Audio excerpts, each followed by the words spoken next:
What's going on, everyone? We are back for another live edition of the Bleed Los podcast, Carne Asada. Yes, we are going to get into all of it. We are ringing the alarm. The Dodgers are second place in the NL West. The Padres are coming to town for an epic showdown. And is there a silver lining to be found in any of this? All that and more coming up next.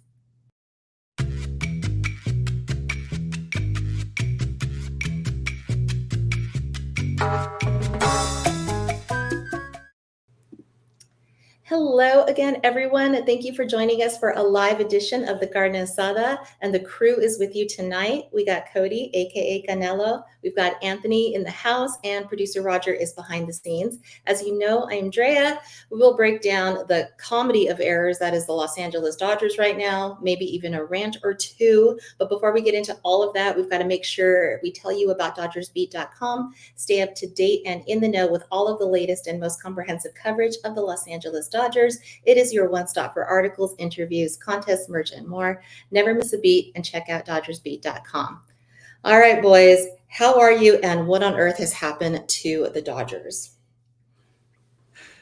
Yeah, I mean, everything looked fine in that Toronto series, which we'll definitely get into, but it ended on a bad note in Anaheim, getting swept again by the Angels, losing the season series, not even getting a single win. And then obviously we've seen a lot of issues with the Dodgers, and it kind of was in full force. Inconsistent starting pitching, the bullpen, the offense. We kind of got a little bit of everything in that series in Anaheim. So definitely interested to see what your guys' takes are. And it's a very hostile, kind of nerve-wracking time if you're a Dodgers fan right now, especially with the Padres coming in tomorrow, which is definitely going to be the focal point of the episode, of the second half of the episode when we dive into that. But I'm interested what you guys thought about this whole week. Yep. Anthony, what's going on with Yeah. you? Well, first of all, I thought I was gonna put myself on the IL because I just been dealing with like this bug for the past couple days. So I'm glad to be here tonight, able to talk about the Dodgers. But second of all, the Dodgers have also not been helping my viewing experience. It's been a pretty rough. The Anaheim series is kind of like the ultimate of lows. Those first two games against the Blue Jays, I kind of like felt like, oh, we're back. Yeah. Like what two kind of statement wins against a team that was hot. Like we just blew them out the water, and like we talked about on the text thread, that third game felt like it was a blown opportunity. Like we had a Yeah. chance to sweep them, and we didn't sweep them, and then it just, as we saw, just colossal mistakes after mistakes here against Anaheim, where it's like kind of set a lot of Dodger Twitter off and a lot of people off as well too. But yeah. I mean, it's pitchforks and in Dodgers Twitter. I mean, the fans are, and I'm one of them too. I'm starting to, I'm usually glass half full, but it's starting to go down a little bit, and I'm going to need you guys to talk me through some of this. But it all started off so well. August turned a new month. It felt really good. You've got Kershaw and Scherzer, which is, I think, what baseball dreams are made of. To watch that, it was amazing. And we ended up winning that game. I mean, as the kids say, they call it the Unk Showdown, and I was loving it. It just was fantastic. And then we go ahead and follow it up with another win. But where it went downhill was the Glasnow game. And I can't blame Glasnow for this. I mean, he did fairly well. But here's the problem: we have 10 hits, 13 walks, which is the first time in franchise history that we've had that. And we still lose the game, 16 left on base, which is just the theme. We just cannot get runs over. We can't seem to cash in when we need to. So I need your takes on the Toronto Blue Jays series, because although it was a series win, that last game made it feel like a series loss. So where are we at with that? So let's start with that series only. Yeah, Dre, when we talked last on the live, we were looking forward to this series and say, all right, what do we need the Dodgers to do? And we all said we would be happy with 2 of 3. Well, the Dodgers ended up being successful in that, but just like you said, the way the series ended, it kind of left it on a sour note, because we knew the Dodgers, not only could they secure a series win, but they could also start to build, some momentum with a win streak. Win 3 in a row against, at the time, and I believe still the time, is the best team in the American League record-wise. It was a very dominant showing from the Dodgers, especially in that first 2 games. You had a vintage Kershaw start. Him and Max Scherzer kind of rewinded the clock a little bit. Both of them pitched very well. The Dodgers offense, Mookie Betts started getting it going. They looked really good. That second game, the entire offense was contributing. They blow out the Blue Jays 9-1. And then, you're looking at, what Blake Snell did with his, 10 plus strikeouts, Tyler Glasnow the next day on Sunday. And I don't know what it is. Sunday games, day games, it's like the Dodgers, kryptonite over the past couple years. It just feels like whenever I turn on a game on Sunday, I'm kind of half expecting the Dodgers to lose. I can't remember how many wins they've had on a Sunday over the last 2-3 years. Not a lot, I would say, if anyone can ever look up that stat. But yeah, you see Glasnow. It wasn't too terrible, kind of little all over the place in the zone. So because of that, his outing wasn't long, and you have to go to the bullpen. The Dodgers bullpen ended up doing what they've been doing for a lot of the second half this season, and they couldn't pull through. But it was more so on the offense where the Blue Jays bullpen, specifically Jeff Hoffman, pretty much were just trying to give the Dodgers the win that game, and the Dodgers offense couldn't squeak through. The situational hitting, kind of anemic the entire second half of the game after Ohtani, hits the home run in the first inning. Nothing else we saw for the rest of the game for the most part. So kind of set the tone for what was going to be an Angel series, which hopefully the Dodgers could continue, collecting the series wins. But it ended up foreshadowing what the team was going to be, and inconsistent across the offense, the pitching, and the bullpen. And they ended up, dropping that series in Anaheim. But I was happy that they did take 2 of 3 against a very good, ball club in the Blue Jays. It does speak volumes of what this team can be when they're playing good baseball, but it was very much short-lived. Oh yeah, no, and I mean, Anthony, like take me through it because I know you were at one of the games. It started off with like your record, you're 6-0. You went to the Kobe night, so just kind of take me through your impressions of the series from like the highs of highs when you were there, and then of course, what would be a low way to end that series.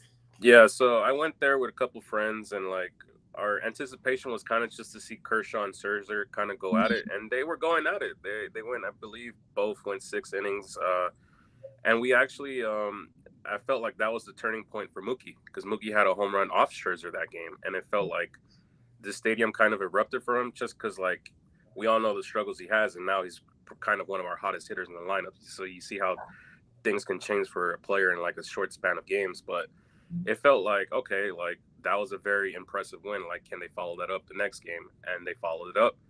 The reason it's more disappointing that third game is more so because we did leave so many runners on base, and like they were basically giving us that game. They're like, here, we really don't want to win this game. Like, here, please win, basically. Which is the annoying part, because you see like the situational hitting. Michael Conforto, bases loaded. The pitcher leaves an absolute meatball down the plate, and you pop it up to end the inning, and the threat is over. And immediately after, I think the Blue Jays like capitalize on that, and they score a run. I believe they jump Vesia for that solo home run, and now you're kind of like you're chasing again. And then you get an opportunity to win the game, and you have your 2 big bats, Shohei and Mookie, come up, and again, I feel like more situational hitting at that point. I feel like Shohei might have just been going for the win. Maybe he just slaps the ball and puts it into play. You make the defense like make a play, you have your better chances. But yeah, I just felt like situational hitting that third game was the more frustrating part, because there were so many opportunities to kind of just blow that game wide open, and we don't have to worry about like who's coming in to save the game or stuff like that. It's kind of like, if we're already up 10 runs, like what's the point? Like, we're just basically trying to finish off this game. That was the more annoying part.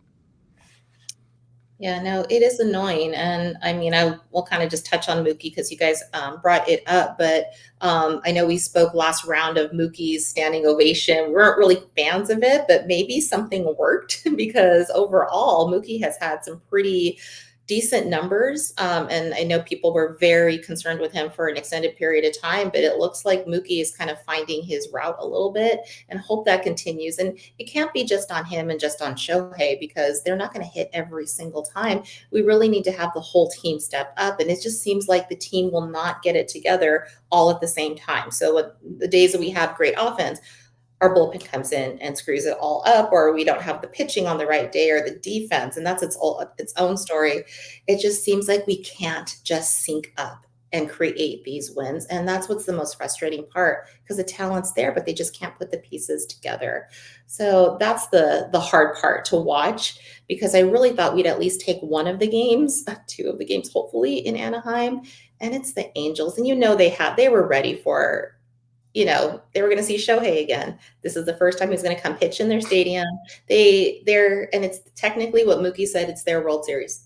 So they were going to come and they were going to win that come hell or high water. That's what they wanted to do. And we just felt like we had no answer for them. So let's just kind of transition to that series. The Angels started off with Yamamoto. Now that was a tough one to watch because it was like one of his, if not his worst outing so far in the season.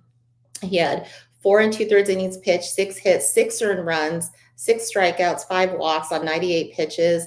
And I know he's been the workhorse for a big part of our season, but where is he at kind of in your opinions, as far as he's still our ace? Can we continue to rely on him? Because whether we put him on 6 days rest or less or whatever it is, we can't really know what we're going to get in Yamamoto. So your thoughts on him? Yeah, I mean, looking at that start, you go against the Angels, a team that's already beaten them 3 times at the start of that series, and you're going with your quote unquote ace. He's making the most money in the pitching staff. He's got the long-term contract. He was very good last season in his limited sample size in the regular season. Year 2, he's looked really good, but it's kind of been up and down. And the Dodgers have been very, cautious with, I guess, his workload in the second half of the season. Like Dre, you said, he's made all of his starts, every single start. He hasn't been placed on the injured list this season like he was last year. And that in turn, that means he's pitching the most innings of his Major League Baseball career. So Dodgers, they give him I believe it was 8 full days of rest to make this start. They skip his turn in their rotation, push it back about a day or two to make this start. And clearly he was rusty. The command was very shaky, even though the home plate umpire in the first couple innings was kind of a little inconsistent with the zone. I even mentioned that, if anyone's played baseball, if you're not anywhere close to the zone, you're not going to get those close calls. I know we're not in the era of the ABS system yet, so the home plate umpire is going by touch and feel, and if he sees Yamamoto all over the place, those borderline calls aren't going to go his way, and they definitely didn't go his way in that first game. And I wouldn't say, I'm kind of leaning more and more as the season goes on, and especially seeing him still kind of adjust to the league. I think it's hard to call Yamamoto the team's ace just because I know the talent's there. Obviously, the pedigree, the awards he's won in Japan, it is starting to translate here, but he's not the arm in the rotation right now, especially if the playoffs started tomorrow, that I would say, he is the game 1, game 2 star. And I put that tweet out on X the other day, and a lot of people agree with it. A lot of people gave me some pushback, but I would say right now, you got a couple other guys. If Blake Snell's healthy and he's looking like how he is, Tyler Glass now, I mean, that guy's a wild card in itself just because of his injury history. But I've always been a huge fan. I've always loved his stuff. And even Shohei Ohtani, that was a debate we had last week. A lot of people are starting to catch on. I mentioned on social media as well, David Vassay said if there was a postseason series starting tomorrow, Ohtani's probably going game 1. And though he gave up 4 runs to the Angels, he still looked very, very impressive in his short sample size. And it sounds like the Dodgers are really holding all of his bullets for October because, we'll get into Ohtani a little bit later, but they don't really want him to go past 5 or 6 innings in the regular season. They're saving that for October, and I think they're saving it for a specific reason. But yeah, Yamamoto didn't look shaky. The whole starting rotation just, they looked really good in August. They didn't look good in these 3 games. Emmett Sheehan didn't look good. Yamamoto didn't look good. And then yesterday, it just wasn't the best, start. The end of the short little 3-game road trip, but that's baseball sometimes. Yeah, no, that's baseball. Sometimes you can play perfect and you still can't control the outcome of the game because, the game of inches. But that just kind of takes me to some of the bad luck that we may have had. I'll kind of just ask Anthony. It's like we saw a triple play. Like, how do we see these things, right? Obviously we're not playing well. That cannot be, disputed. But is some of this just attributed to bad luck? Like, are the baseball gods against us in some way? Are we snake bit? I feel it's a little bit of both. We also, the triple play, Shohei absolutely roped that, and she's the defender, was just positioned perfectly for that. So, there's not much else you can do and just like kind of tip your hat and like, well, I guess fair play. You kind of like play the odds there. I felt yesterday's play up. I thought Andy Pajes got a hold of one, and I feel like every defender now is just turned into like a Gold Glove caliber defender against the Dodgers. We saw the series against the Rays. Their outfielders kind of just stealing home runs, and now this thing's happening here. But I don't know. I just feel like we won't have to be relying like on miracle plays like that if we just got like easy opportunities for us. Like if like small bloop singles here, kind of just putting the ball into play and like not relying heavily on the home run ball. So I mean, I feel like we will go from there, but it just seems like everything's going bad all at once. So that's why it feels like we're all just kind of like cursed or it's just bad luck. But like, I feel like just more and more as time goes by, they'll be fine. But it just feels like it's all just combusted into like this past week or two, basically. Yeah, and I think that's a sentiment online. I mean, people were frustrated and we were all frustrated, but then it's traveling to concern. And now I feel like there's a lot of alarm. And I think the overarching question is we've been talking about a slump, but slumps usually don't last as long as I feel like this one has lasted. And the question to ask is, do you guys think this is just who we are? I mean, is it beyond slump now? I mean, you look back, it's give credit to what the Dodgers did to start off the season, because even if you look at the overall metrics and statistics, the offense is still technically the best in the league. They lead the all Major League Baseball and WRC plus, but since July, that's been pretty inconsistent. The bullpen's been hit or miss, and the starting rotation in July wasn't healthy. In August it is, so we've seen the numbers better there. But if you look at their record over the last 50 games, only 26 wins. Over their last 25 games, only 11 wins. And then you look at their last 10 right now, 4-6. And, they're 13-21 since July 3rd. That's when they had a season high 9-game lead over the San Diego Padres. Fast forward to today, now it's just 1 game. And it's because of how bad that they've played. And it's kind of what we've been saying. It's either they're super unlucky. Some days they're good. Some days they're hot. Miscues on defense, miscues on situational hitting, pitchers not going deep enough, the bullpen not getting the job done. That's been the main issue over the past, 6 or 7 games. I mean, if you look at the Dodgers bullpen in August, they have a 3.51 ERA. It's around middle in the pack of the league. But their biggest issue all season has been them blowing leads late and giving up the long ball. They have one of the worst home runs per 9 rate in the league right now.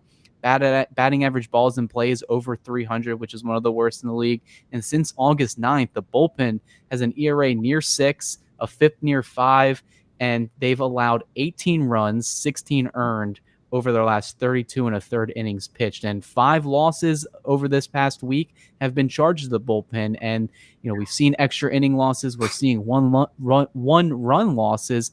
Those are things that's going to happen in October. You're going to have a lot of close games, and you're going to have to depend on some of these guys.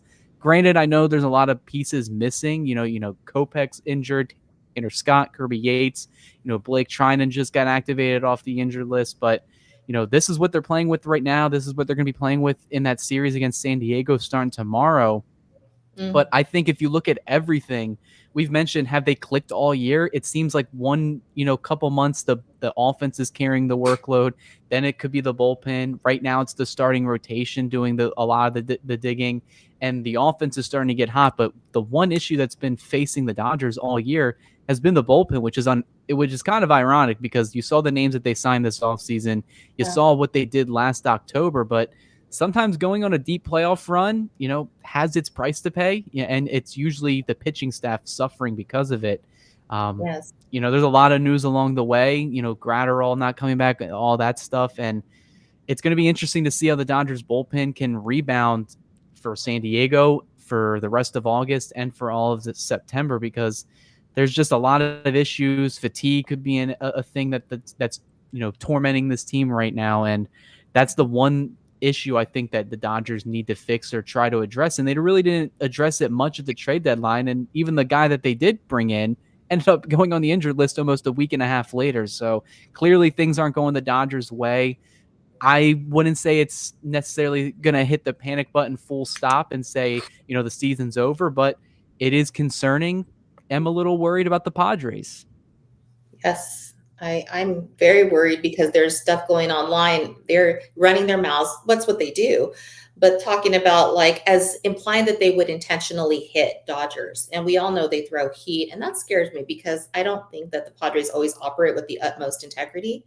Maybe not everyone on the team would fit that category. But I mean, we already saw what happened in June. We're about to see them again. And they would love nothing more than to put the nail in the coffin on us this weekend. And that scares me that even if we have a lead, it would have to be a sizable enough lead for the bullpen to, get it done, at least judging by what we just saw.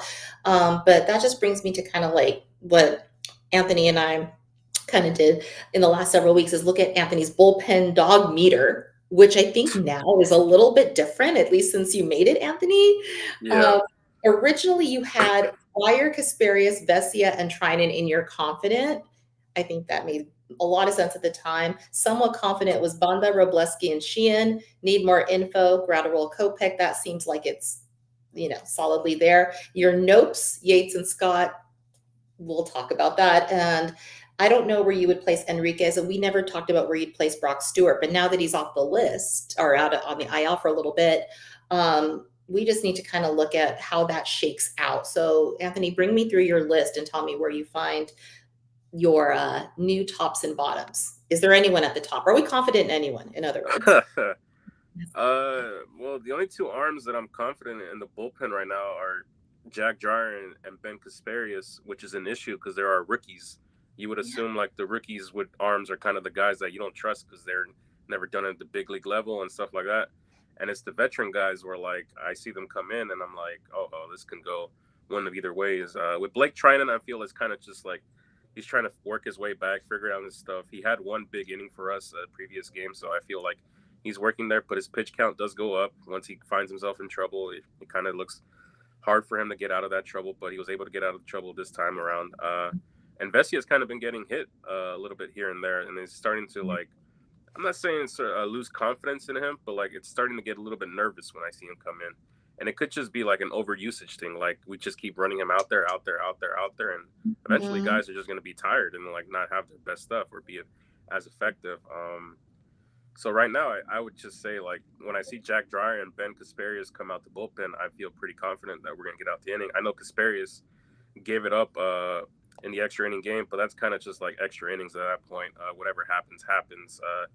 He did get lucky and got the benefit of the doubt on that call strike. It should have been a ball four. It probably just ended the game there. But for now, I still have the utmost confidence in those two. And with Brock Stewart, it's kind of our one big bullpen ad, and he's out for the foreseeable future. We don't know. Again, I've reiterated the fact that I hate words like shoulder inflammation or elbow fatigue, stuff like that, just because it's so vague and ambiguous and you really don't know what's going on. I know the report came back clean, but again, he's being shut down for a week and they're kind of going to go from there. So it's kind of like the one area of need is like a very, very bad thing for us right now. But I also don't think like with the other issues that we have with our offense and our starting pitching sometimes, that I don't know if there was really a fix this season, like an in-season fix. This is kind of more like an off-season issue now at this point.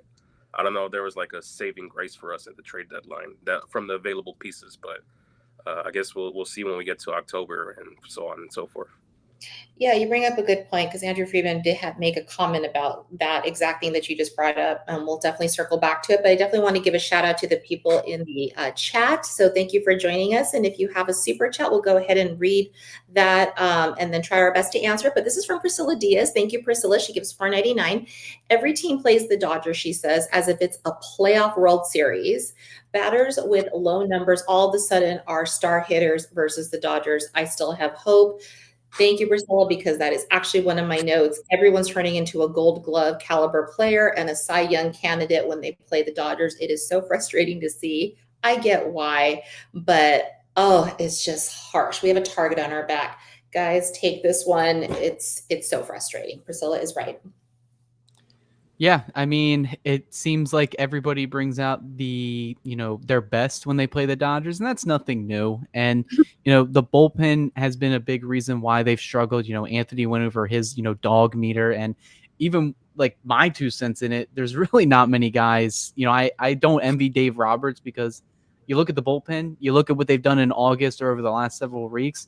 There's really only 2 names that I would say I trust, and that is Dryer and Kasparius for the most part. But we've seen Kasparius kind of go up and down throughout the season, especially as he's been pitching the most he's ever pitched in his career. But, everybody else, it seems like they're in some sort of funk. Vesia is one guy who's kind of been at the forefront of all of that, a couple blown leads when he takes the mound, has an ERA almost at 5 this month. And he even mentioned post-game after he blew the save I believe in Anaheim, basically saying when someone asked him, are you guys feeling fatigued about all the innings you guys have been pitching this year? And he didn't shy away from it. He kind of hinted that that is a thing that is in the back of his mind. And he's the first guy to say it. And if anyone has any common sense, Dodgers bullpen has almost 30 more innings pitched than the next closest team.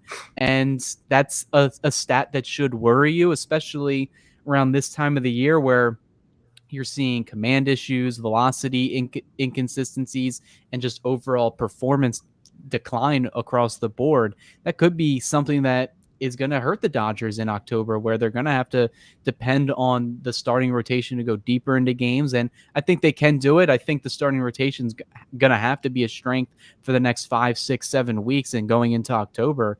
And they can do it. They have the names to get it done. But yeah, I mean, the Padres are coming to town. They're obviously going to play up to the Dodgers. They love the opportunity to add on to their lead. And the Dodgers, they usually like play very close or even up to the call when they have, you know, their backs against the wall or they have a really good team coming into town. I remember when the Giants were inching closer back in June to the division lead and the Dodgers took care of business. And, you know, I believe they took 2 out of 3 that series or swept them in Dodger Stadium. So we'll see what happens over the next couple of days, but they play the Padres 6 times in 10 days. So a lot's going to happen in the division standings. There's going to be a lot of storylines. And, you know, looking back at that series in June when tempers were flaring, I feel like there should be some betting odds how many times the benches could possibly clear. I would say if you're Vegas, you got to go like what, 1.5 here, maybe 2, 2.5. These teams, it's going to be a lot of bad blood over the next 3 days. It is. And no, it's good, Anthony, because we were there. We saw it. We saw the benches clear. And yeah, I mean, no, it seems like every team celebrates like it's their World Series when they beat us. And they seem like that alone is just worth it to go after the Dodgers, give it their all, and they become those kinds of, high caliber players. Even though the next series, they just, shit the bed again, but against us, I've never seen them play like that. So I don't know, Anthony, what are your thoughts? Like, was Mookie right when he said we're every team's World Series? Yeah, the target even if the Dodgers didn't win the World Series last year and ended up being the Yankees, the target was immediately going to be put on the Yankees. You're now the top dog. Every team is going to try their best to dethrone the top dog. And as I've said before, it's been hard to repeat as champions in Major League Baseball, the last time being the Yankees in the early 2000s. But I mean, at the end of the day, it's kind of just it's baseball. Like, guys aren't just going to lay down because you're the Dodgers. They're going to try their best, whether it's a 3-game set, 4-game set. They're going to go out there and compete. And for the most part, they've been competing. And like for the Dodgers, on their standpoint against San Diego, if like Cody said, if the line was 1.5 benches cleared, I would take the over. I'd probably assume 1 here in LA and 1 in San Diego, benches cleared. Or maybe the umpires kind of jump ahead of it and give out warnings before like we even throw a pitch. Like, so we'll see. But I mean, I don't think teams kind of like make it a point of emphasis like, oh, the Dodgers are coming into town, like, let's play our best here. No, it's kind of more like, well, they're really good competition and like we're going to go out there and compete and see like where we're at. So like teams like the Angels, like they're kind of still fighting for a playoff spot and like they want to see like, well, let's try to see like we can take a game or 2 here from the Dodgers and see where we can compete against them, because they know the caliber of team we're supposed to be, but we're not playing to that standard yet. So I kind of take it more as that. Yeah. And to that note, I mean, just the question that we have to ask is, are these next 2 weeks the most critical of our season? Because I would say yes. We're going to come out of these next 2 weeks and we're probably going to see, are we going to be climbing out of a total uphill battle, or are we going to feel comfortable enough to say we can get it done? Mind you, we do play the Rockies quite a bit coming up, between like now and the end of the season, but that doesn't guarantee that that'll save us. What do you guys think? Cody, I'll start with you. Are these 2 weeks like make it or break it? We got to get it done no matter what.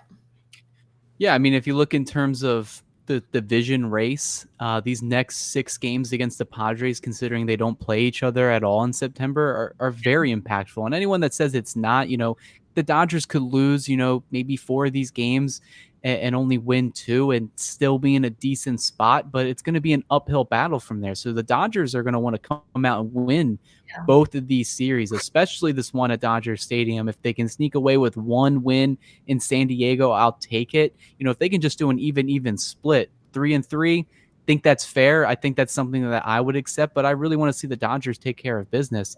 The thing that's interesting is because you mentioned they play the Rockies a lot. They technically, in terms of strength of schedule and winning percentage, Dodgers have the easiest schedule remaining. It's just we haven't seen the Dodgers take advantage of that schedule. You know, they lost the series against the Cardinals. They almost lost the series against the Rays. You know, just because they play the Rockies 7 times, the Pittsburgh Pirates 3 times, Baltimore Orioles, you know, San Francisco Giants 7 more times as well, doesn't mean it's going to be a cakewalk for this team. We already just, you know, spent like 5-6 minutes saying, you know, teams play up to them, especially when they play division rivals. You know, they play the San Francisco Giants 7 times, Arizona Diamondbacks 6 times, and then the Colorado Rockies 7 times. So those are teams that are going to play the Dodgers hard, hoping to, you know, knock them off. And they would want nothing more than to help be the reason why the Dodgers didn't win the division and ended up being a wild card team, or if, you know, things go really crazy, miss the playoffs entirely. But, you know, these next 6 games in 10 days against the Padres, they're going to mean a lot to the Dodgers, and they could, in my mind, determine the division depending on how great they go or how poorly they go, because the second easiest schedule in baseball is also the home of the San Diego Padres. They have the second easiest strength of schedule. So once they're done with the Dodgers, they kind of have a cakewalk for the rest of the year. Dodgers, once they're done playing San Diego, they have to take care of business. And if the Padres get the upper hand or the Dodgers get the upper hand, they're going to be very much set up for the rest of the season. So I think the emphasis on these 3 games in particular at Dodger Stadium are extremely high. And I think the players know that. And I know the fans are going to know that for anyone that's going to be at the stadium over the next 3 days. Yeah. So to that note, Anthony, what do the Dodgers need to keep at the front of their mind these next 2 weeks in order to get it done? What's the game plan? If you're like, could tell them anything, what does Dave Roberts need to get through to them? What do they need to keep at the front of their heads? Situational hitting. I feel like these next 6 games are going to be very close, tight-knit games, and it's going to come down to who's good at situational hitting or not. I don't think a team is going to necessarily blow someone out unless there's like a bullpen collapse, etc. here and there. But I feel like situational hitting would be the number one thing I have highlighted on my board. And second would be defense. I feel like a lot of our games, we've kind of just been giving teams runs in the outfield, especially. I feel like I feel like when I see Teoscar out there running, it's always an adventure. In the same way, I feel like in the left field as well, where whether it's Call or Conforto out there. So I feel like defense would be my second highlighted option there. But like we talked about, whether it's these next 6 games, I feel like if we come out of it and we're still behind them by 1 game, I would feel very like at ease. I'd be like, okay, we played them for 6. We're still only back 1 game. We still got like a month and a half to go. Like anything can happen. But like if the lead grows to like, let's say 4 games, I would start to be like, okay, maybe it's time to panic. Because now I would start to think about like a wild card situation, something that I would love to avoid.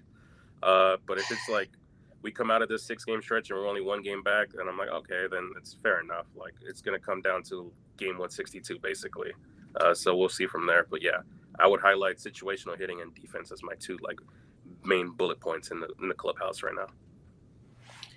Yeah, the Padres, they have their eye on the prize, and you saw what they did at the deadline to go all in. They smelled blood in the water, and since the trade deadline, the Padres have been 9-3. We have been 5-7, and you know the results speak for themselves. We had our 2 acquisitions. We gave them grades before. I'd argue that maybe those grades need to be changed, because you have Brock Stewart, who's now not available to us, but when we saw him, wasn't quite the caliber of player that we were hoping, and it didn't help. And Alex Call, I mean, seems like a nice guy, but we haven't really seen the production again that I was hoping that we would see. And it just makes me think, you know, should the front office have done more at all costs? Because, you know, there's a World Series on the line here, and it would break me to see the Padres take it. You know, Yeah, I mean, and that's something I kind of touched on, you know, on social media as well, where it's like, you know, I don't think any of us were particularly high on the trade deadline. We weren't like happy with it, but we weren't overly mad or upset with it. They could have done more, but I thought they did fine across the board in terms of making the organization better. I mean, it couldn't have come out at a better time. MLB Pipeline put out their top, you know, farm system rankings.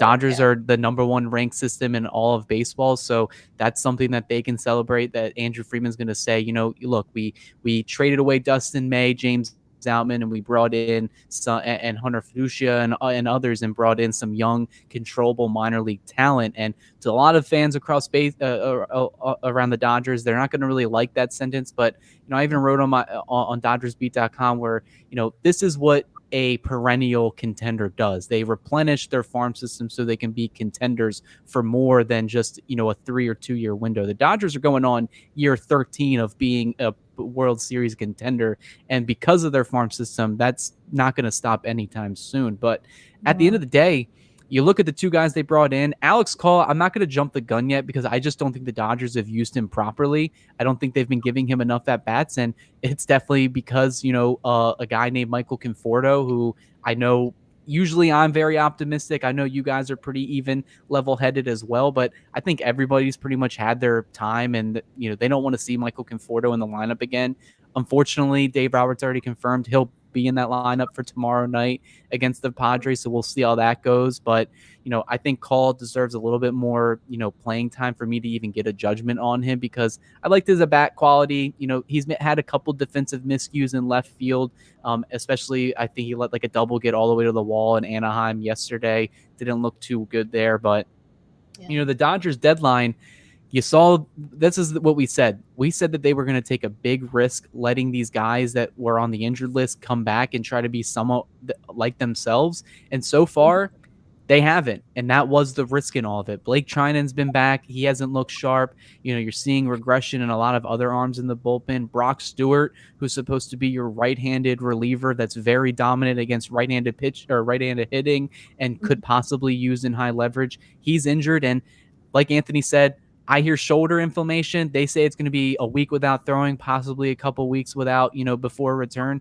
That just sounds like them saying, kind of prepare yourself for him maybe not pitching the rest of this season. And I wouldn't be shocked about that either.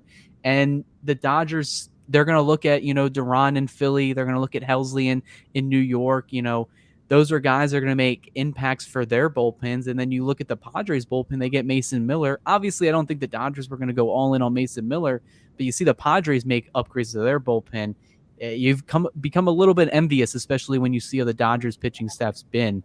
I wish they would have done a little bit more. I didn't say they needed, the big name, but they needed arms. They needed at least 2 arms for the bullpen to give them a fresh look. And the one arm they got isn't going to help them pitch for, the rest of August and most of September. So kind of goes out the window there for that acquisition. Obviously, everything will be judged again once October ends. If the Dodgers win the World Series, nobody's going to care about what they did the deadline. But if they're, they lose in the wild card or the division series or even the championship series, I think people are going to be pretty irate how things happened in July. I think we're already preparing ourselves that might be the case. I'm hoping that's not, but Anthony, I'll just address this to you because to kind of stick with that line of thinking. Andrew Friedman said this week in an interview, there are things a trade deadline wasn't going to help us address. And so I know that doesn't sit well with Dodger fans who want to see results now. Things like, we're seeing a fantastic future for the Dodgers, but that doesn't alleviate kind of like, the tensions and the anxiety that we feel when we're watching a game.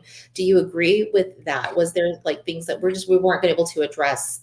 And so there wasn't really, the piece that was going to make the big difference. Yeah, I tend to agree with them. For the most part, I do think that most of our issues are going to be issues that we have to solve in the offseason. Like Michael Conforto's contract is going to be up. A lot of our bullpen arms, Kirby Yates, won't be on the books anymore. And then a lot of our guys are going to be a year older as well, too. So it's going to be kind of like we're in the middle of like a semi-transition from like our older generation stars who like carried us to the mountaintop. And we're going to try to introduce younger generation guys who can kind of step in and like impact the team immediately. I'm kind of like, it reminds me of when we first brought up Corey Seager, and like the guy, I know he wasn't our guy, but Jimmy Rollins was the shortstop at the time. And like you kind of saw like by the end of the season and by the playoffs when we played Washington, Corey Seager was our starting shortstop because he was going to be our future. We wanted him to have those at-bats. We didn't know necessarily if we were going to win the World Series that year. Obviously we didn't, but it was kind of like a stepping stone for him. Like, okay, this is what postseason baseball is about. And next year when you come in and you have a full rookie season, you'll know what the feeling of being a Major League Baseball player is. The same thing with Cody Bellinger when he first debuted. The guy at first base was Adrian Gonzalez, kind of like an old school guy, veteran guy, was one of our guys technically, even though he played for the Padres. So you bring Cody Bellinger in, and he explodes basically onto the scene, kind of Wally Pips Aegon. We don't really see him play for the Dodgers anymore. He's more of a broadcaster now, but you kind of want to start introducing those guys into like a Kyle Freeland. Like I love the way he plays, love stuff he does. So you want to kind of slowly start introducing these guys. But I feel like that's more of like a thing for next year. Next year when everyone else is a year older, tail another year older. But I still feel like he might have some value in him next year. But for guys like Freddie Freeman, where like you start to see like the wear and tear starting to like eat up at him, stuff like that. Even though he's been hitting hot, but like he's kind of had his slumps this year.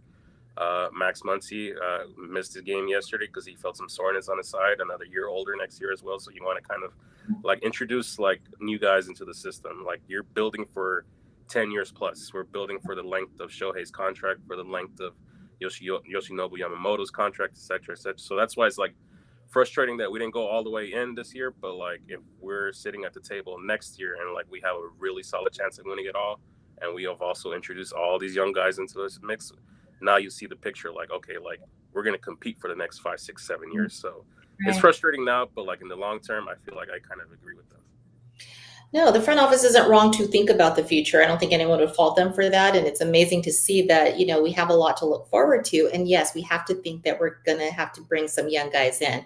The contracts we have now will eventually kind of, taper off. But kind of goes with something I was kind of looking at in the chat. Do you think, as someone asked, do you think the front office might already kind of sense that there's a chance this won't be our season? Not that they're punting, don't want to say that, but the reality is we're not going to win every year that we have Shohei. There are going to be years where we're going to feel this way, and it's not going to go the way we want it to, whether that's this year or next year, who knows. But in the tenure of Shohei, what do you think is an acceptable amount of times that we win? Like how many times we're holding the trophy where it's like, yeah, that made it worth it. So is that 2? Is that 5? More or less? I don't know. I want each of your opinions because I definitely want, like a handful of Shohei stuff.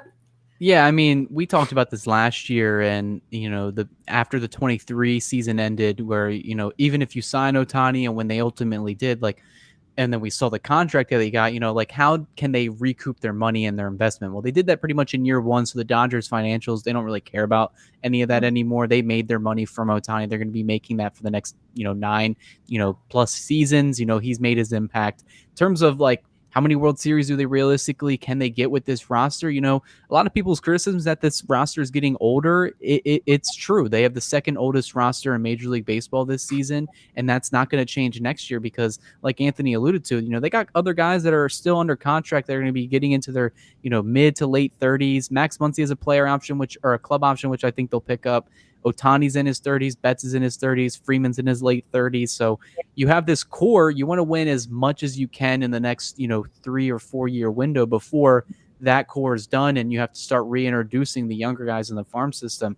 I think I remember last year I probably said around if you can get 3 World Series with the Ohtani era, that would be acceptable. They kind of just got a head start in it, winning year one. I don't think any of us realistically thought that was going to be a chance, especially when we saw what they went with last October. No starting pitching, a bullpen that was also similarly running on fumes, and they just had to outslug everybody and, win those blowout games. But I think right now, this season, next season, I think it is, you want to try to get as many World Series as you can with the group, with the core of Betts, Freeman, and Ohtani, because I don't think they're going to really replicate that in, 2028, 2029, when Ohtani's starting to get towards the tail end of his contract. So I think 3 is acceptable, but I wouldn't necessarily say Freeman did punt this year, but you could definitely tell that he is frustrated with the way things have went. And a lot of that is because of the roster construction. If you look at the amount of players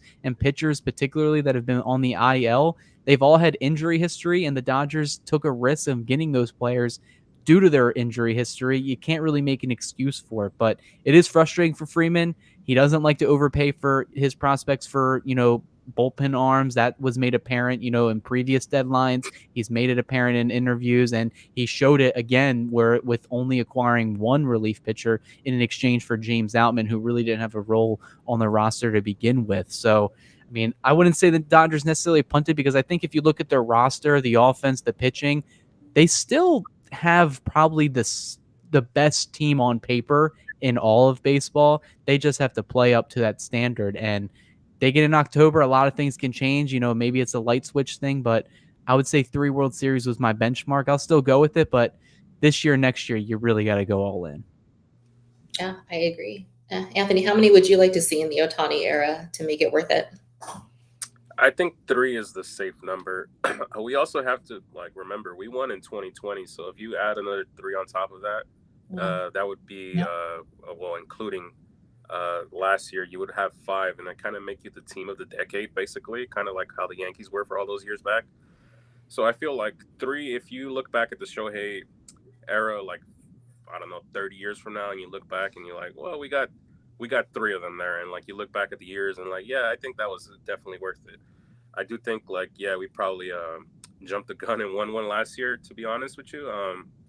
Just going into the playoffs last year, it felt like how are we even going to win a series just because we had no starting rotation at the point, and it felt like it's just going to be a bullpen game, and we came a game short or a game close to being eliminated in that first round because it came down to the bullpen kind of saving us. But yeah, I feel like 3 would kind of make you it would leave you with a happy spot in your heart. I would get greedy and maybe a 4th one, but then now you're looking into the future and guys like Freeman might not be here. Mookie would be way into his 30s, late 30s. So we'll see where we're at in the later stages of Shohei's contract. But you do want to try to cash another 1 or 2 in within the next 3 years here.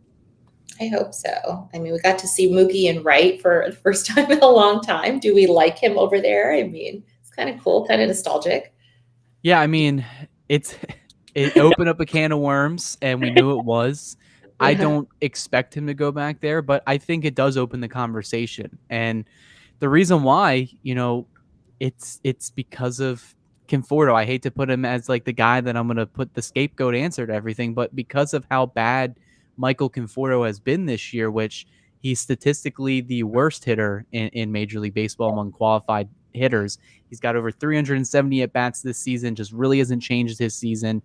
Not good on defense, not good on the base paths. He had a really good July, saved his ass on the roster, and he kind of just disappeared after that. And we saw time and time again, especially in that Anaheim series, sometimes the moment just finds you, and it found Conforto on more than one occasion. And I honestly just said he would give the Dodgers a better chance in the batter's box not swinging the bat. And that's kind of what happened in his at-bat with the bases loaded against the Angels, where he battled, got it to a 3-2 count, swung at some pitches outside or inside the zone, and then he chases the fastball high and away, which could have been a ball. It did nip the top of the strike zone, but, in reality of the way his swing was, he chased, and it could have been ball 4 to, score a run. But it's just Mookie Betts is starting to get hot. His best position in his career has been right field. He's been serviceable at shortstop. I don't think you can take that away from him. He'll probably be top 5, Gold Glove, award, vote getter at shortstop this season, which is kind of crazy to say after how bad he was last year. But if you had to ask me right now, postseason starts tomorrow, the Dodgers' best lineup construction is probably Mookie Betts going back to right field. And it would probably be you move Teoscar back to left where he played most of last season. You put Andy Pages in center field, Mookie Betts in right, and shortstop. I know a lot of people have been hating on him this year, but Miguel Rojas has been a guy that's just time and time again has just been getting on base, which is all you can ask from an 8 or a 9 hole hitter. And he's been playing decent shortstop. The defense has always been his calling card, but it becomes a thing where if the Dodgers don't make a move to take Conforto out of the lineup when Tommy Edman comes back or Hae-Sung Kim comes back as well, what are they doing? Are they going to give Michael Conforto at bats in the postseason? I think if that's the case and Conforto is still starting regularly, that's going to be an issue. And that would probably be my reason to point at to say that's why they didn't go far in the postseason. That's why they didn't win the World Series, because of that one contract kind of threw their roster into a tailspin. And they have the players to replace these guys, especially Conforto's production in the lineup. You hope Tommy Edman can come back from his ankle injury whenever that is and be fine and serviceable. Mookie Betts, he's been hitting well. Do they make the move? They did it last season. And to put it on the point with Conforto, I put it out the other day, the Dodgers, they released Chris Taylor. They released Austin Barnes. They released Jason Hayward last year, who was statistically having a better season than Conforto is right now. to the point where as soon as Jason Hayward was released, he got picked up by a playoff team in the Houston Astros. They ended up losing in the first round, but he was on that roster, and they won't do that with Conforto. And I know if people are throwing around, well, he's owed $17 million. No, he signed the contract with an $8.5 million sign-on bonus, so he's only due $8.5 million.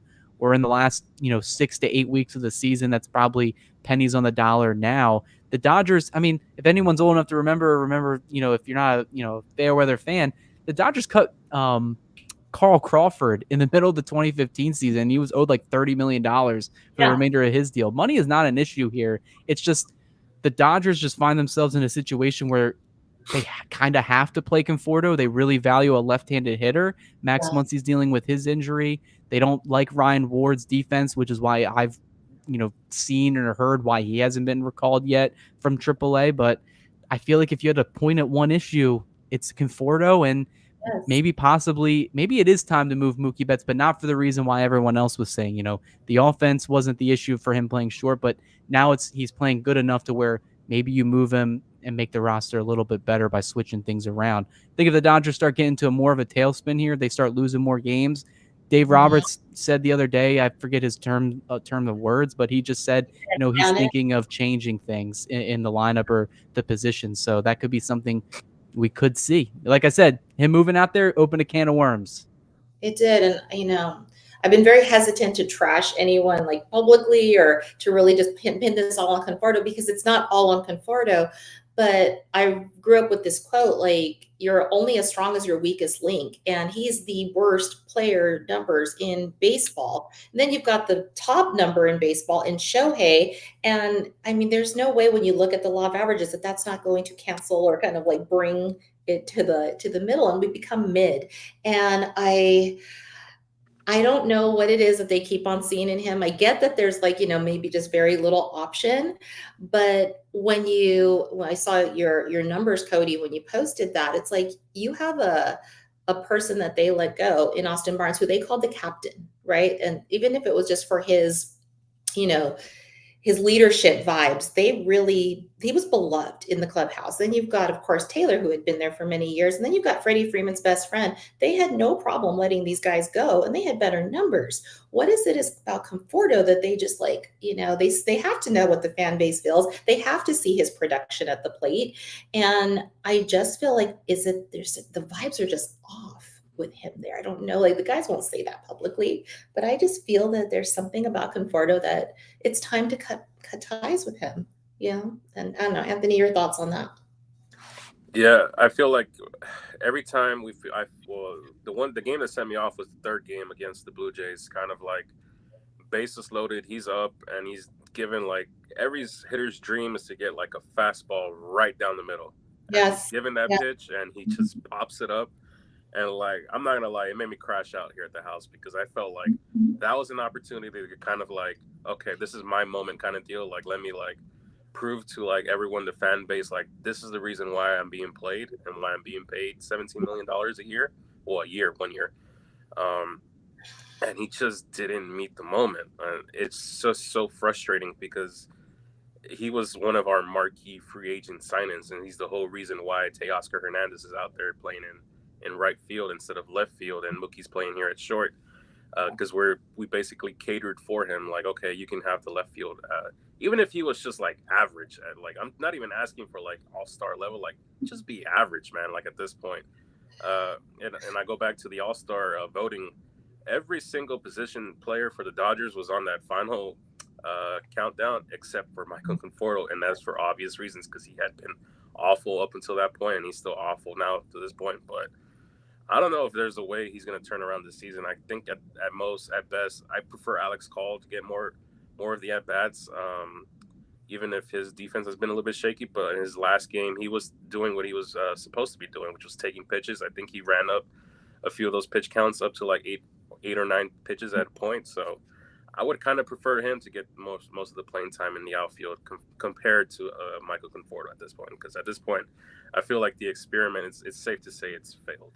Yeah, and then like it's not to say like it's a lack of effort from Conforto trying, to do his best, because he's made adjustments. He got a lighter bat, tweaked some things with his mechanics. So clearly he's tried. It just hasn't worked. I don't think it's going to work the rest of the season. And I think the issue here is I think the Dodgers probably would have moved on from Conforto a couple weeks back, or, even maybe even considered, DFAing him, releasing him, or trading him at the deadline. But Mhm. Kike Hernandez is hurt. Tommy Edmonds hurt. Max Muncy's been hurt. You've had Hae-Sung Kim's hurt. Multiple position players that could possibly play left field or be a serviceable bat in the lineup have just been injured this year. I definitely think if Kike Hernandez was, healthy right now, he's familiar with playing the outfield, especially center field. That's when you can reconfigure the lineup and still keep Mookie Betts at shortstop if he wants to stay there. Have Kike in center, Pajes in right or left, Teoscar in right or left, whatever you want to do there, and you would be fine. It's just the way the roster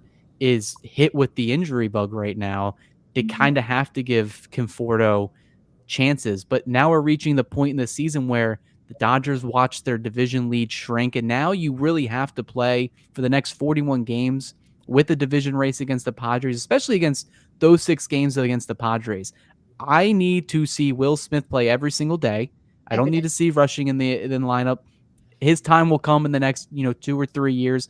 Will Smith needs to be in there. And Conforto, if he looks completely lost tomorrow, Dave Roberts has to just take accountability and not play him at all for the rest of that series. Look for, the after the weekend and see if you can get him reset. Because if he looks lost and he gets into another big spot, Blue Jays bases loaded, Angels bases loaded. He didn't come up with a good hit or a walk at all, not productive. If he can't find a hit for the moment to, help the Dodgers win, he's actively helping them lose these games. And you can't have that happen, especially in the stretch of the Dodgers in right now. 1 game back. It doesn't seem like a lot, but that could be the difference between winning the division or losing the division, especially against the Padres team.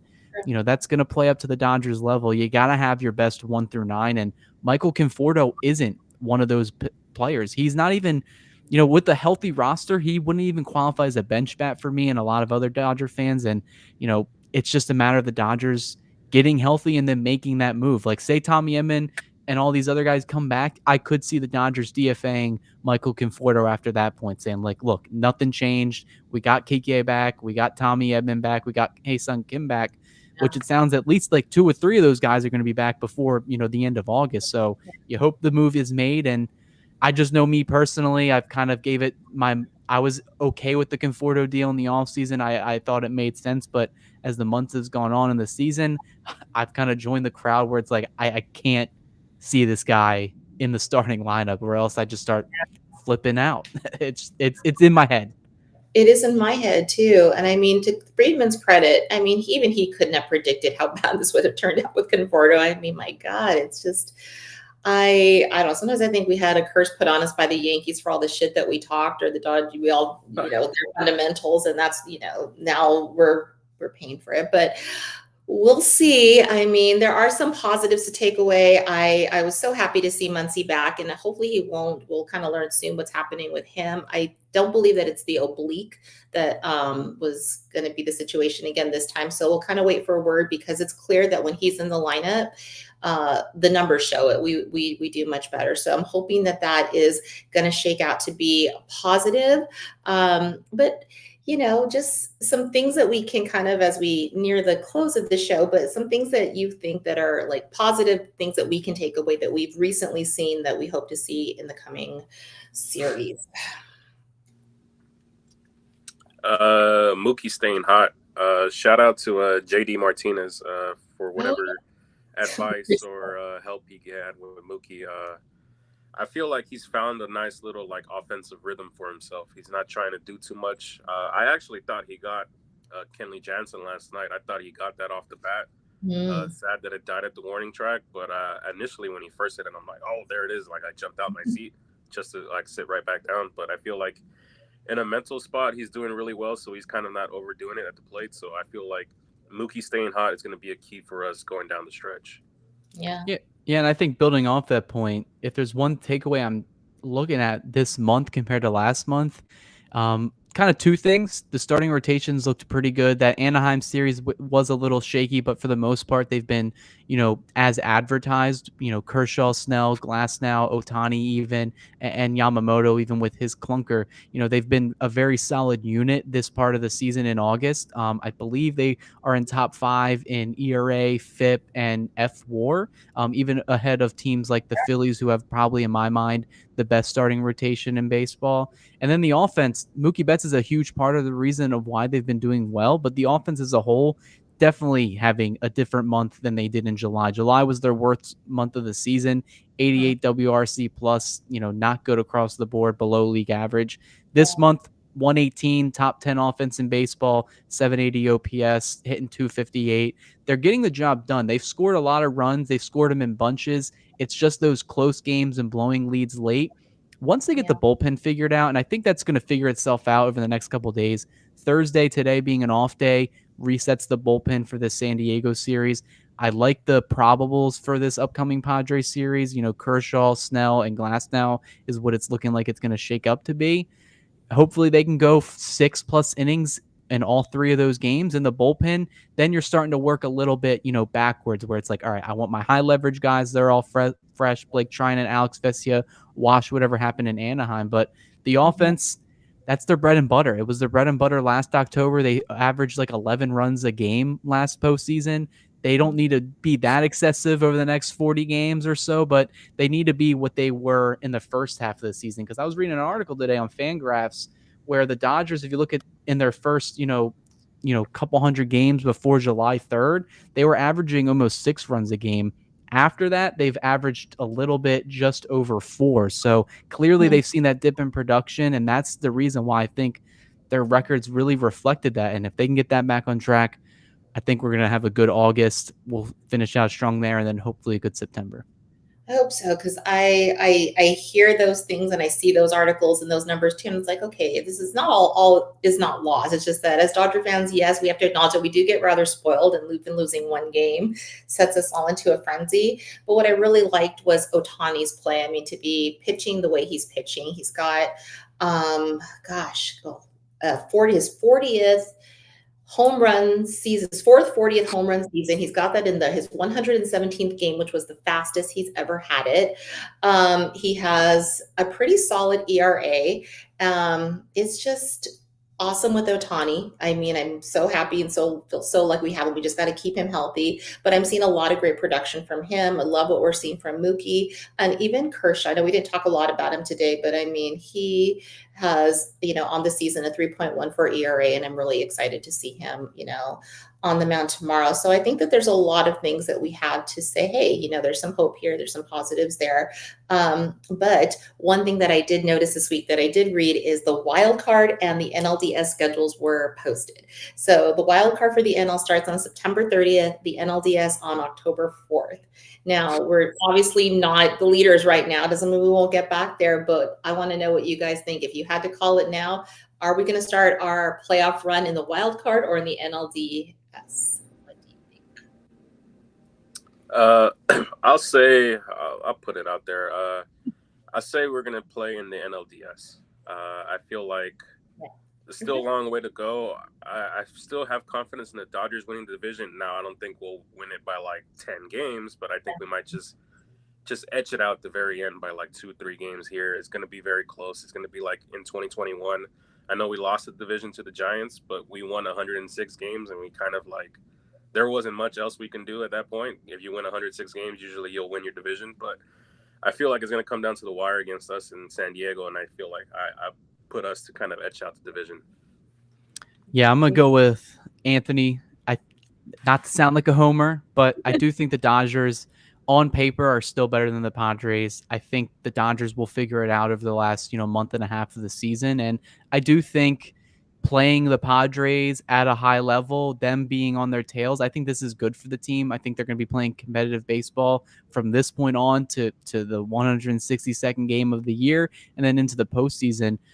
Looking at that schedule, it's a little odd. I remember it's since the games are on TBS, TNT, HBO Max this year, it's similar to how the schedule was in 23, which is where they played NLDS game 1, then off, then NLDS game 2, and then off, and then the like travel day, and then 3 and 4 off, and then you go back to 5.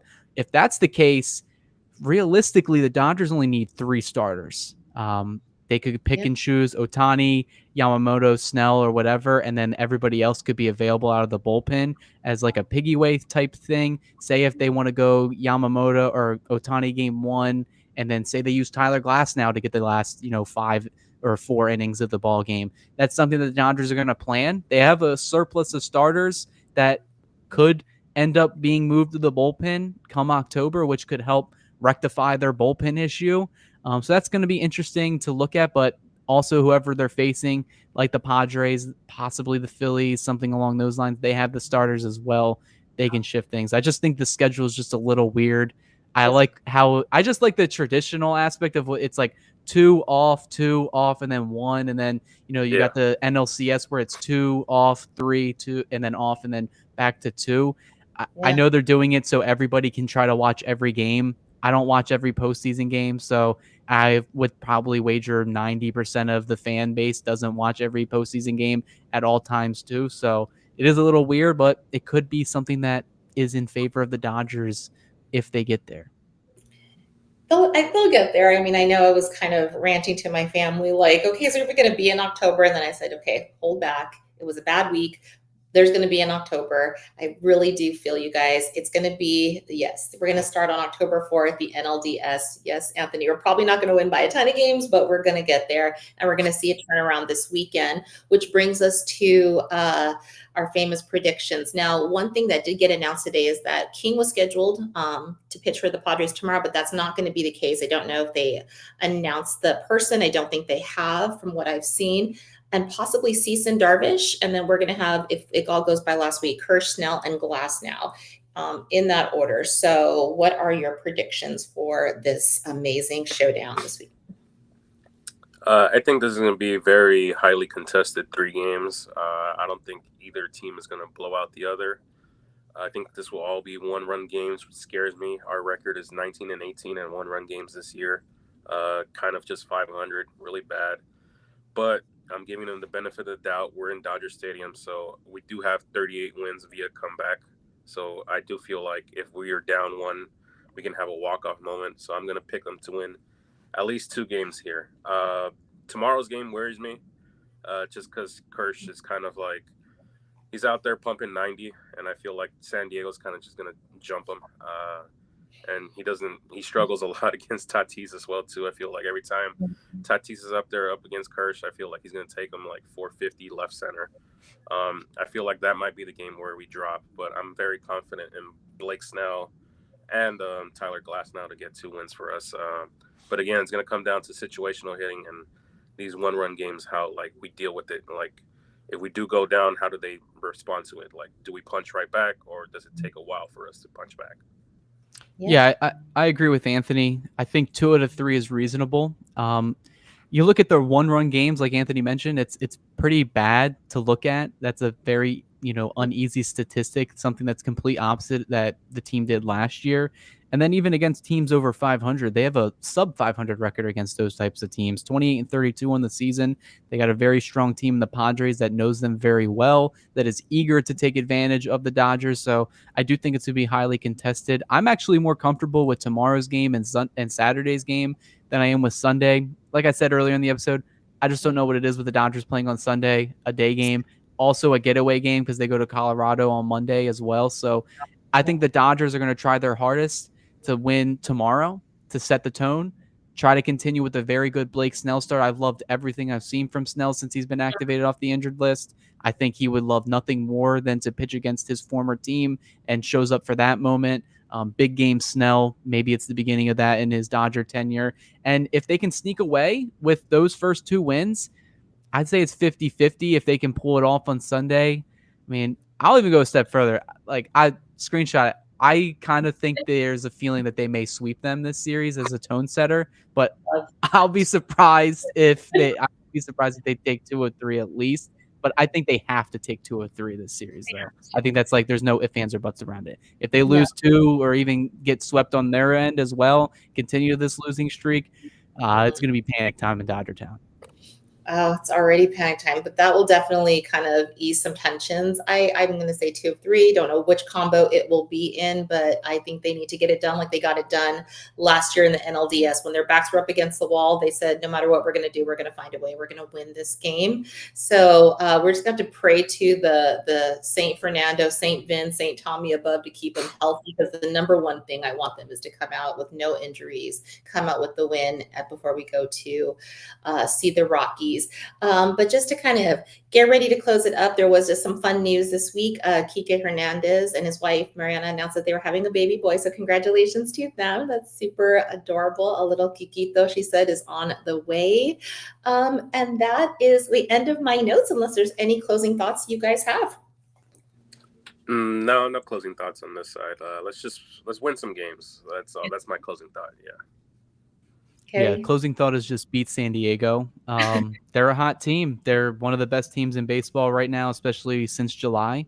They've taken advantage of their opportunity. They have all the momentum, and now it's up to the Dodgers to be the stopper and show.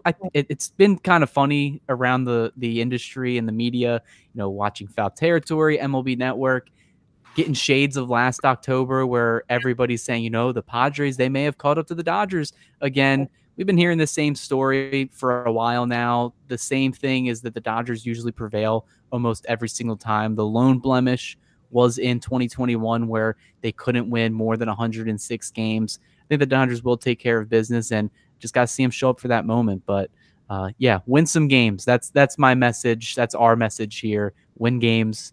Everything will take care of itself. Need some good vibes. It's been a while. We need good vibes. So everyone, we are going to see the turnaround start tomorrow. So I am feeling it. I feel really good after this conversation. Thank you guys for talking me off the ledge, because it's been a hard week. So I feel much, much better. Just my closing thought is just, I have a lot of birthdays in my family, but my Uncle Arnold, huge Dodger fan, happy birthday to you. It is today. And I know that we're going to have an amazing weekend. But just to kind of close the show, I want to make sure that you guys all know where to find Cody's articles. They're super informative. They keep me up to date day in and day out. And those are found on DodgersBeat.com. So make sure to check those out. Also on his Substack. So check out Cody's articles this week until we're able to talk again. You can also find us at our Instagram and X handles. You can find me at Ravine Queen 1958. You can find Cody at X at Snavely Cody 6, and you can find Anthony on X at Anthony Acosta _. And don't forget, again, check out DodgersBeat.com for pregame, postgame. It's going to be a lot of fun this weekend, an absolute showdown. Media is going to love the series that we are about to see. So a lot of great stuff coming. And again, don't forget to like and subscribe, hit the bell notification. We are all so appreciative of the support. So until next time, go Dodgers.